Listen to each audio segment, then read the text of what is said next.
Hi viewers, welcome to grammar English grammar தமிழில். நீங்கள் school அல்லது காலேஜ் படிச்சுட்ருக்கீங்களா?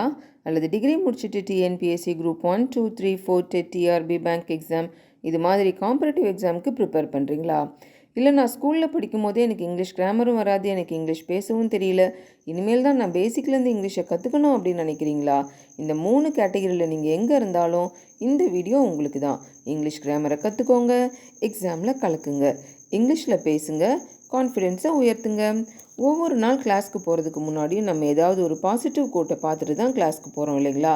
அந்த வகையில் இன்றைக்கி நம்ம பார்க்க போகிற quote, take every practice every game like it's your last. Kobe Bryant. அதாவது நம்ம பண்ணுற ஒவ்வொரு ப்ராக்டிஸையும், நம்ம விளையாடுற ஒவ்வொரு கேமையும் இதுதான் நம்மளுக்கு கடைசியாக கொடுக்கப்பட்ட கேம் அப்படின்ற எண்ணத்தோடு நம்ம விளையாடணும். அப்படின்னாக்கா நம்ம வந்து நம்மளுடைய முழு திறமையையும் வெளிப்படுத்தி விளையாடுவோம். அதே மாதிரி தான் நம்ம பண்ணுற ஒவ்வொரு முயற்சியையும் இதுதான் நம்மளுக்கு வழங்கப்பட்ட கடைசியான நேரம், வாய்ப்பு அப்படின்னு நினச்சி நம்ம செய்தோம்னாக்கா நம்ம முழு திறமையும் வெளிப்படுத்தி கண்டிப்பாக அதில் நம்ம ஜெயிப்போம். நீங்கள் ஒவ்வொரு ப்ராக்டிஸையும், நீங்கள் பண்ணுற ஒவ்வொரு முயற்சியையும் இதுதான் நம்மளுக்கு வழங்கப்பட்ட கடைசியான வாய்ப்பு அப்படின்னு நினைங்க, வாழ்க்கையில் ஜெயிப்பீங்க. இந்த ஒரு பாசிட்டிவ் எனர்ஜியோட இன்றைக்கி நம்ம கிளாஸ்க்கு போகலாங்களா? இன்றைக்கி நம்ம பார்க்க போகிற ஃப்ரேசல் வேர்ப் பிரேக்கப். பிரேக்கப் அப்படின்ற ஃப்ரேசல் வேர்பை வந்து நீங்கள் நிறைய இடத்துல கேள்விப்பட்டிருப்பீங்க இல்லைங்களா? நம்ம அதை பற்றி தான் இன்றைக்கி டிஸ்கஸ் பண்ண போகிறோம். இந்த பிரேக்கப் அப்படின்ற ஃப்ரேசல் வேர்புக்கு எத்தனை டிஃப்ரெண்ட் மீனிங் இருக்குது அப்படின்னு நம்ம பார்க்க போகிறோம். பாருங்கள் இந்த ஸ்லைடை, டிஃப்ரெண்ட் ஃபார்ம்ஸ் ஆஃப் பிரேக்கப். இந்த பிரேக்கப் அப்படின்ற ஃப்ரேசல் வேர்பை எந்தெந்த ஃபார்மில் நம்ம யூஸ் பண்ணலாம் அப்படின்னு பார்த்தோம்னாக்கா, சிம்பிள் ப்ரெசன்ட் டென்ஸில் இதை வந்து பிரேக்கப் அப்படின்னு சொல்லலாம். அதாவது ஐவி யூ தே சப்ஜெக்டாக வந்துச்சுனாக்கா. அடுத்தது இதுவே வந்து தேர்ட் பர்சன் சிங்குலராக சப்ஜெக்ட் வந்துச்சு அப்படின்னாக்கா சிம்பிள் ப்ரெசன்ட் டென்ஸில், அதாவது ஹீ ஷி இட்டு அல்லது ஒரு ஆண் பெயரோ ஒரு பெண் பெயரோ ஏதாவது ஒன்று சப்ஜெக்டாக வந்துச்சு அப்படின்னாக்கா நம்ம வந்து இந்த பிரேக்கப் அப்படின்ற வேர்பை வந்து பிரேக்ஸ்அப் அப்படின்னு யூஸ் பண்ணணும். இது உங்களுக்கு தெரிஞ்சிருக்கும். இதுவே பாஸ்ட் டென்ஸில் யூஸ் பண்ணுறோம், கடந்த காலத்தில் நடந்த நிகழ்ச்சியை குறிப்பதற்காக இது யூஸ் பண்ண போகிறோம் அப்படின்னு சொன்னோம்னாக்கா நம்ம வந்து இதோடைய பாஸ்ட் டென்ஸு ப்ரோக்கப் அப்படின்ற ஃபார்மை யூஸ் பண்ணணும். அதுவே வந்து பாஸ்ட் பார்ட்டிசிபிளில் நம்ம யூஸ் பண்ணணும் அப்படின்னாக்கா, அதாவது பர்ஃபெக்ட் டென்ஸில் இதை யூஸ் பண்ணணும் அப்படின்னு நினச்சோன்னாக்கா நம்ம ப்ரோக்கன் அப் அப்படின்ற வேர்ப் ஃபார்மை யூஸ் பண்ணணும். அடுத்தது கண்டினியூஸில், அதாவது ப்ரெசன்ட் பார்ட்டிசிபிளில் நம்ம யூஸ் பண்ணணும் அப்படின்னு நினச்சோன்னா பிரேக்கிங் அப் அப்படின்ற ஃபார்மை நம்ம யூஸ் பண்ணணும். அதாவது இதோடைய டிஃப்ரெண்ட் ஃபார்ம்ஸ் என்னென்ன அப்படின்னு பார்த்தோன்னாக்கா பிரேக்கப், பிரேக்ஸ் அப், ப்ரோக் அப், ப்ரோக்கன் அப், பிரேக்கிங் அப். இது உங்களுக்கு சரியாக புரிஞ்சிருக்கும்னு நினைக்கிறேன். அடுத்தது பாருங்கள், இந்த பிரேக்கப் அப்படின்ற ஃப்ரேசல் வேர்பு அதுக்கு மீனிங் என்ன அப்படின்னு பார்க்கலாம். To make something separate into smaller pieces. அதாவது ஏதாவது ஒன்றை வந்து சின்ன சின்ன பாகங்களாக பிரிக்கிறது, உடைக்கிறது, இதை தான் வந்து நம்ம பிரேக்கப் அப்படின்னு சொல்லலாம். To divide something into smaller parts. அதாவது தனித்தனி பார்ட்டாக வந்து அதை பிரிக்கிறது, இதையும் நம்ம பிரேக்கப் அப்படின்னு சொல்லலாம். அது உங்களுக்கு புரிகிற மாதிரி அடுத்த சென்டென்ஸ் பாருங்கள். The ship was broken up for scrap metal. அதாவது இந்த ஷிப்பு வந்து ரொம்ப பழசாயிடுச்சு அப்படின்னாக்கா அதை வந்து அந்த மெட்டல் எல்லாம் தனித்தனியாக பிரிக்கிறதுக்காக என்ன பண்ணிடுவாங்க, அந்த ஷிப்பை வந்து உடச்சிடுவாங்க. அதை தான் வந்து நம்ம பிரேக்கப் அப்படின்னு சொல்லலாம். இதில் பாருங்கள், அந்த past participle form of the verb broken up அப்படின்றத யூஸ் பண்ணியிருக்கிறாங்க. அடுத்தது sentences can be broken up into clauses. ஒரு சென்டென்ஸை, அதாவது முழுமையாக பொருள் தரக்கூடிய தனித்து செயல்படக்கூடிய ஒரு வாக்கியத்தை வந்து தனித்தனியாக நம்ம என்ன பண்ணலாம், பிரிக்கலாம். கிளாஸஸாக, அதாவது குரூப் ஆஃப் வேர்ட்ஸ் இருக்கும், அதுதான் நம்ம கிளாஸ் அப்படின்னு சொல்லுவோம் இல்லைங்களா? அந்த கிளாஸஸாக நம்ம என்ன பண்ணலாம், அதை பிரிக்கலாம். அதையும் நம்ம வந்து இந்த பிரேக்கப் அப்படின்ற வேர்பை யூஸ் பண்ணி சொல்லலாம். To end a relationship or a company. அதாவது ஒரு உறவை வந்து முறிச்சிக்கணும் அப்படின்னாக்கா, ஒரு திருமண உறவை வந்து நம்ம முடிக்கணும் அப்படின்னா அதை வந்து நம்ம பிரேக்கப் அப்படின்னு சொல்லலாம். ஒரு கம்பெனிக்கிட்ட நம்மளுக்கு இருக்க உறவை முறிக்கணும் அப்படின்னாலும் நம்ம பிரேக்கப் அப்படின்னு நம்ம சொல்லலாம். இப்போ உங்களுக்கு வந்து இந்த பிரேக்கப் அப்படின்ற ஃப்ரேசல் வேர்பை எந்தெந்த சூழ்நிலையில் யூஸ் பண்ணணும் அப்படின்னு புரிஞ்சிருக்கும்னு நினைக்கிறேன். பாருங்கள், use breakup when a relationship ends. ஏதாவது ஒரு உறவு வந்து முடியும் பொழுது நம்ம பிரேக்கப் அப்படின்ற ஃப்ரேசல் வேர்பை யூஸ் பண்ணலாம். when an event ends, ஏதாவது ஒரு நிகழ்வு முடியும் பொழுது நம்ம வந்து பிரேக்கப் அப்படின்னு சொல்லலாம். அதாவது பாதியிலேயே முடியும் பொழுது பிரேக்கப் அப்படின்னு நம்ம சொல்லலாம். மேக் அ ஃபைட் எண்ட், அதாவது ஒரு சண்டை வந்து தொடராமல் பாதியிலேயே முடிக்கப்படும் பொழுது அதை வந்து நம்ம பிரேக்கப் அப்படின்னு நம்ம சொல்லலாம். அதாவது இந்த பிரேக்கப் அப்படின்ற ஃப்ரேசல் வெர்பை நம்ம எங்கே யூஸ் பண்ணணும் அப்படின்னாக்கா, ஏதாவது ஒரு உறவு பாதியில் முடியும் பொழுது, ஏதாவது ஒரு நிகழ்வு பாதியில் முடியும் பொழுது, சண்டை பாதியில் முடியும் பொழுது நம்ம வந்து இதை பிரேக்கப் அப்படின்ற ஃப்ரேசல் வெர்பை சொல்லலாம். இப்போ உங்களுக்கு வந்து இந்த பிரேக்கப் அப்படின்ற ஃப்ரேசல் வெர்புடைய மீனிங் என்னன்னு தெரிஞ்சிருக்கும். இப்போ பாருங்கள், அதுக்கு எக்ஸாம்பிள் சென்டென்ஸ் நம்ம பார்க்க போகிறோம். இந்த ஸ்லைடை பாருங்கள். Break up intransitive. If something breaks up it breaks into smaller pieces. இது உங்களுக்கே தெரியும். ஏதாவது ஒன்று பிரேக்கப் ஆகிடுச்சு அப்படின்னு சொன்னோம்னாக்கா, ஏதாவது ஒரு பொருள் பிரேக்கப் ஆகிடுச்சு அப்படின்னு நம்ம சொன்னோம்னாக்கா, அதை வந்து நம்ம சின்ன சின்ன பொருளாக சின்ன சின்ன பீசஸாக உடச்சிட்டோம் அப்படின்னு அர்த்தம் இல்லைங்களா? பாருங்கள், அதுக்கு example sentence. The aircraft broke up in mid-air. பாருங்கள், இந்த ஏர்க்ராஃப்ட் அதாவது ஃப்ளைட் வந்து நடுவானத்தில் நொறுங்கி போயிடுச்சு, உடஞ்சி போயிடுச்சு அப்படின்னு சொல்லுவோம் இல்லைங்களா?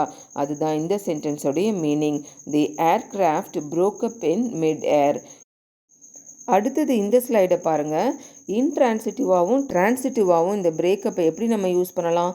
If 2 people break up they end their relationship.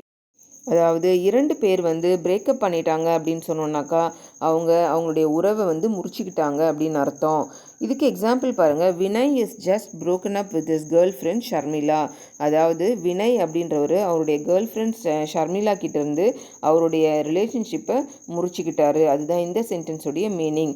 Vinay is just broken up with his girlfriend Sharmila. இப்போ இதோடைய மீனிங் உங்களுக்கு புரிஞ்சிருக்கும் அப்படின்னு நினைக்கிறேன். அடுத்தது பாருங்கள், இந்த பிரேக்கப் டிரான்சிட்டிவாக எப்படி யூஸ் ஆகுது? To stop a fight. அதாவது ஒரு சண்டையை வந்து நிறுத்திடுறது. போராட்டக்காரர்கள் அல்லது கலகக்காரர்கள் இவங்கள தான் நம்ம வந்து ரியாட்டர்ஸ் அப்படின்னு சொல்லுவோம். இவங்க வந்து அந்த சிட்டியில் ஒரு கலகம் சண்டையை உண்டாக்கிட்டு இருக்காங்க. இப்போ என்ன பண்ணுறாங்க? போலீஸை வந்து கூப்பிட்றாங்க இந்த சண்டையை நிறுத்துவதற்கு, இந்த போராட்டத்தை நிறுத்துவதற்கு. அதுதான் இந்த சென்டென்ஸுடைய மீனிங். அப்போ போலீஸ் வந்து அந்த கலகக்காரர்களுடைய போராட்டத்தை சண்டையை என்ன பண்ணிடுறாங்க? நிறுத்திடுறாங்க தொடராமல். இந்த சூழ்நிலையில் நம்ம வந்து பிரேக்கப் அப்படின்ற ஃப்ரேசல் வெர்பை யூஸ் பண்ணலாம். அடுத்தது பாருங்கள், டிரான்சிட்டிவாகவும் இன்ட்ரான்சிட்டிவாகவும் இந்த பிரேக்கப் எப்படி இங்கே யூஸ் ஆகுது? If a meeting or other event breaks up or if you break it up it ends and people leave. அதாவது ஒரு மீட்டிங்கோ அல்லது ஒரு நிகழ்ச்சியையோ நம்ம வந்து பிரேக்கப் பண்ணிடுறோம் அப்படின்னாக்கா, அதுக்கு என்ன அர்த்தம் அப்படின்னாக்கா, அதை பாதியில் நிறுத்திட்டு அதில் பார்ட்டிசிபேட் பண்ணுற ஜனங்கள்லாம் அவங்கவுங்க வேலையை பார்த்துட்டு போயிடுறாங்க அப்படின்னு அர்த்தம். If a meeting or other event breaks up or if you break it up. அதுவே தானாகவும் நின்னாலும் பரவாயில்ல, நீங்கள் வந்து அந்த மீட்டிங்கையோ அந்த அதர் ஈவெண்ட்டையோ நீங்களே நிறுத்திட்டாலும் பரவாயில்ல, அந்த நிகழ்வு பாதியோடு நின்றுடும். அதில் பார்ட்டிசிபேட் பண்ணவங்களாம் போயிடுவாங்க அவங்கவுங்க வேலைக்கு. இப்போ இந்த மாதிரி சூழ்நிலையிலையும் நம்ம வந்து பிரேக்கப் அப்படின்ற ஃப்ரேசல் வெர்பை யூஸ் பண்ணலாம். அதாவது மீட்டிங்கையோ அல்லது நிகழ்வுகளையோ நிறுத்திட்டு அடுத்த வேலையை பார்க்கறதுக்கும் நம்ம வந்து என்ன பண்ணிடலாம்? பிரேக்கப் அப்படின்னு சொல்லலாம். அடுத்தது பாருங்கள், டிரான்சிட்டிவாகவும் இன்ட்ரான்சிட்டிவாகவும் இந்த ஃப்ரேசல் வெர்ப் அதாவது பிரேக்கப் அப்படின்றது எப்படி யூஸ் ஆகுதுனாக்கா, அதுக்கு எக்ஸாம்பிள் பாருங்கள். The talks didn't break up until after midnight. அதாவது பேச்சுவார்த்தை இருக்கும் இல்லைங்களா? ஒரு குரூப்பில் பேச்சுவார்த்தை நடக்கும், ஒரு கம்பெனியில் பேச்சுவார்த்தை நடக்கும், அல்லது கட்சிகளுக்கிடையே பேச்சுவார்த்தை நடக்கும். ஏதாவது ஒரு முக்கியமான விஷயத்தை பற்றி அந்த பேச்சுவார்த்தை நடு இரவை தாண்டியும் தொடர்ந்துக்கிட்டே இருக்குது, நிற்கலை அப்படின்றது தான். அந்த பேச்சுவார்த்தை இன்னும் முடியலை, நடு இரவை தாண்டியும் அது என்ன பண்ணுது? தொடர்ந்துக்கிட்டே இருக்குது அந்த பேச்சுவார்த்தை, அது இன்னும் முடியலை, நிறுத்தப்படலை அப்படின்றது தான் இந்த சென்டென்ஸுடைய மீனிங். அடுத்தது பாருங்கள். Sorry to break up the party but I have to go. ஒருத்தர் சொல்கிறார், அங்கே பார்ட்டி நடக்குது.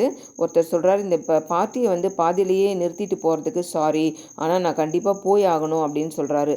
அவர் வந்து அந்த பார்ட்டியில் கலந்துக்காமல் அதிலேருந்து என்ன பண்ணிடுறாரு? பாதியிலேயே போயிடுறாரு. அதுதான் இந்த சென்டென்ஸுடைய meaning. Sorry to break up the party but I have to go. நடந்து கொண்டிருக்கிற அந்த பார்ட்டியை பாதியில் நிறுத்திட்டு அவர் போயிடுறாரு. அடுத்தது பாருங்கள், இந்த பிரேக்கப் அப்படின்ற ஃப்ரேசல் வெர்பை நம்ம எங்கே யூஸ் பண்ணுறோம்?